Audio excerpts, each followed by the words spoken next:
សួស្តីបងប្អូនទាំងអស់គ្នាថ្ងៃនេះយើងមានម្ហូបថ្មីមួយគឺយើងយកត្រប់ទៅដុតហើយម្ទេសទៅដុតហើយបកសម្បកទាំងពីរនឹងចេញ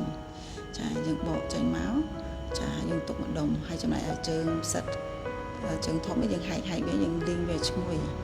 ចាដូចក្នុងរូបភាពយើងទៅវាស្ងួតឈ្ងុយចាយើងក៏ហូមតិចមកចាហើយគ្រឿងផ្សំរបស់យើងវាមានដូចនៅក្នុងរូបភាពនឹងអញ្ចឹងចាជាមួយនៅអន្លក់ដ៏ខ្ចីចាជាជាដំបូងគឺយើងយកម្ទេសហ្នឹងមកជ្រុំដាក់ក្នុងត្បាល់ណា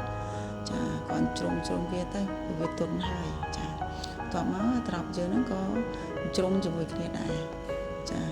ជ្រុំជាមួយគ្នារហូតដល់យើងម៉ត់ហើយអញ្ចឹងណាចាហ្នឹងហើយបន្ទាប់មកទៀតយើងដាក់ផ្សិតដែលយើងបានលីងហើយហ្នឹងដាក់ជាមួយគ្នាដាក់សាច់បួសបញ្ចូលបន្ថែមដើម្បីបន្ថែមរសជាតិកាន់តែឆ្ងាញ់ហើយបន្ទាប់មកយើងថែមនៅអំបិលបន្តិចទៅ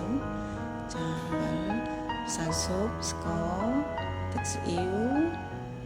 ចាថែមគ្រឿងផ្សំទៅតាមការរសជាតិដែលបងប្អូនត្រូវការប្រៃផ្អែមចឹងទៅចាបន្ទាប់មកទៀតយើងថែមជាមួយទឹកអំបិលបើបងប្អូនចង់ជូរខ្លាំងថែមច្រើនតិចទៅណាបងប្អូនចាយើងជ្រុំវារហូតចារហូតហើយយើងដួសវាដាក់ក្នុងឆ្នាំងយើងផ្សំគ្រឿងបន្ថែមគឺយើងបានលាយជាមួយទឹកក្តៅចាជាមួយទឹកក្តៅកូរវាឲ្យសព្វចាទីទៅមិនឲ្យរាវពេកក៏មិនឲ្យខាប់ពេកមកល្មមហើយយើងផ្សំគ្រឿងមកជាការស្រេចហើយបងប្អូនចានេះគេហៅថាទឹកគ្រឿងត្រាប់បុក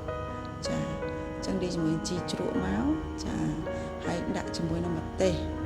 ណាដាក់ជាមួយនឹងម្ទេសបន្តិចមកប៉ុន្តែនៅទីនេះនាងខ្ញុំចូលចិត្តម្ទេសអាចសាច់ចាតែទូចអាចសាច់គឺឆ្ងាញ់ត្រូវជាមួយទឹកគ្រឿងត្រាប់បុកនេះតែម្ដងពេលនេះយើងបានទឹកគ្រឿងត្រាប់បុកមួយចានដ៏មានរសជាតិឈ្ងុយឆ្ងាញ់ពីហាង Evergreen របស់យើងឆ្ងាញ់